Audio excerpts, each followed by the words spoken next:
वाजिब स्तून है हज पे जाना, तो उसके लिए पासपोर्ट जो है हमारे लिए लोगों के लिए बहुत ज़रूरी है। आज इन्होंने 2 दिन का जो सेवा पासपोर्ट के लिए सेवा रखा है, पासपोर्ट इनिशिएट करने के लिए, ये बहुत अच्छी बात है। अभी मैंने सुना आज के दिन में 120 के आसपास स्लॉट है, कल 100 से ऊपर स्लॉट है, तो ये बहुत अच्छी बात है। और अभी मैं हमारे पासपोर्ट ऑफिसर से बात कर रहा था, इंशाल्लाह हमें उम्मीद है जल्दी यहाँ पे करगिल में इन्होंने तो मुझे टेंटेटिव डेट दिया है 26 ऑफ दिस मंथ आज तक ये पासपोर्ट सेवा के अंदर यहाँ पे खोलने का। तो आज इन्होंने जगह भी देखा है कि ये कह रहे थे कि पासपोर्ट सेवा के अंदर के लिए पोस्ट ऑफिस का साथ होना बहुत ज़रूरी है, तो पोस्ट ऑफिस ने जगह भी देखा है। तो हम सब उनके जो भी हमारे कौंसल से मदद चाहेगा, जो भी हमारे डिस्ट्रिक्ट एडमिनिस्ट्रेशन से मैं और डी साहब, हम पूरी तरह उसके लिए तैयार हैं। और ये बहुत अच्छी खुशहाल बात है हमारे लोगों के लिए कि यहाँ पे बहुत जल्द इंशाल्लाह एक पासपोर्ट सेवा के अंदर खुल रहे हैं। उसके लिए मैं हमारे हज कमेटी के चेयरमैन अली मजाज साहब का भी मशहूर हूँ कि ये भी अपनी तरफ से जब से मैं आया हूँ पिछले साल से सेवा के अंदर के लिए पासपोर्ट सेवा के अंदर के लिए अपनी तरफ से कोशिश कर रहे हैं। और आज एक तो यहाँ पे कैंप हो रहा है, उसके बाद हमें उम्मीद है जल्दी हमें खुशखबरी सुनने को मिलेगा कि यहाँ पे पासपोर्ट के अंदर सेवा। कैंप लगाने का मोटिव बेसिकली यही है कि जो कारगिल के एप्लीकेंट्स हैं उनको बहुत सारी प्रॉब्लम्स होती हैं श्रीनगर या लेह पहुंचने में, पैसा खर्च होता है, टाइम ख़राब होता है। तो एक ग्रेट डिमांड थी यहाँ पे कि कैंप लगाया जाए।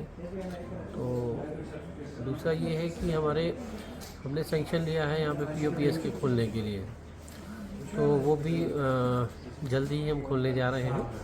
मिनिस्ट्री का अप्रूवल आ चुका है इसमें।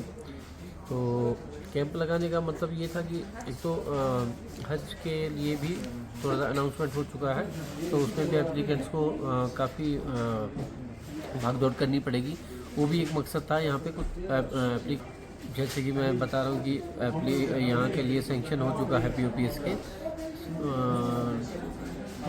कोशिश करेंगे जल्द से जल्द इस ऑफिस को खोला जाए ताकि यहाँ के एप्लीकेंट्स को ज़्यादा से ज़्यादा सुविधा हो। तो कैंप के दौरान कितना टारगेट है सर आपका? एक दिन के लिए 120 हमने अपॉइंटमेंट लिया है, तो 2 दिन का कैंप है तो 240 के यहाँ अपॉइंटमेंट्स होंगे। Thank you sir. ये कैंप जो है लद्दाख हज कमेटी और डिस्ट्रिक्ट एडमिनिस्ट्रेशन कारगिल के कोलैबोरेशन पे 2 दिन का कैंप यहाँ पर रखा है।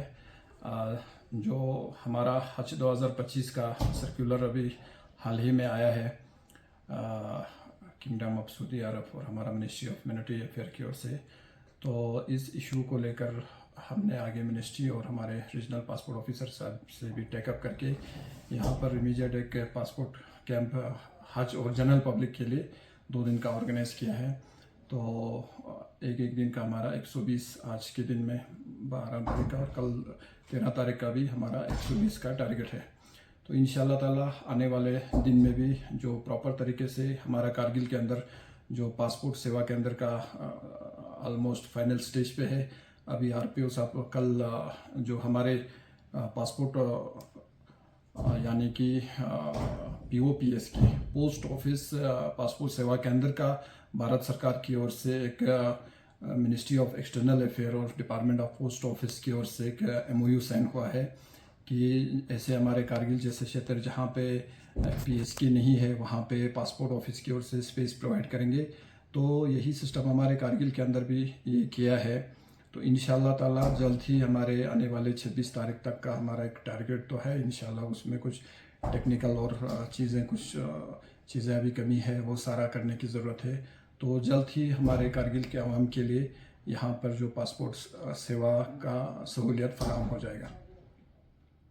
अहमियत की बात करें तो अब देखिए जी, करगिल जो है हम श्रीनगर से भी 210-20 किलोमीटर, लेह से भी 210 किलोमीटर है, तो बीच में है। तो हम जहाँ भी जाए हमें नाइट शिफ्ट के लिए जाना पड़ता है। अब जब यहाँ खुल गया है तो ये बहुत ज़्यादा सहूलियत है आवाम के लिए, हमें कहीं जाना नहीं पड़ेगा। और दूसरी प्रॉब्लम ये हो जाती है, जो मेरा पर्सनल एक्सपीरियंस है, जैसे आपको किसी चीज़ में थोड़ा सा वेरिफिकेशन और किसी डॉक्यूमेंट में कोई कमी हो तो आपको वापस अपने करगिल आके यहाँ से वेरीफाई करना पड़ता है, तो वो बड़ा लंबा प्रोसेस हो जाता है। अब जब यहाँ हुआ है ऑफिस यहाँ खुल जाता है तो इंसान के लिए सहूलियत बहुत ज़्यादा हो जाती है। वो जाके थोड़ी देर में जाके अपने कागज़ लेके आ सकता है, बहुत जल्दी दुरुस्त कर सकता है, वक्त की बहुत इसमें बचत होती है, तो बहुत सहूलियत है आवाम के लिए।